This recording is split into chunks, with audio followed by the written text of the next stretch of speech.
ఏం కూర వండుతున్నావు ఇవాళ? ఎగ్. ఇదేంది మరి ఆకులు ఉంది? చింత చిగురు తినే టైం అయిపోయింది, కానీ మనం మీరు చాలా రోజుల తర్వాత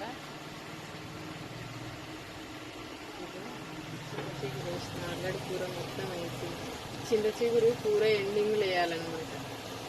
కూర అంత ఉడికినాక ఒక 10 నిమిషాలు 5 నిమిషాల ముందట వేయాలంటే, లేకపోతే మాడిపోయి కూరని ఉడకనియాలి.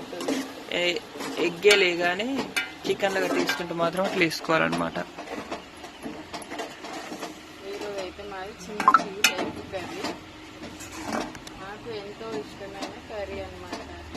ఎగ్ అంటే నార్మల్గా ఎప్పుడు తింటూనే ఉంటుంది, కానీ చింత చిగురు స్పెషల్ అనమాట.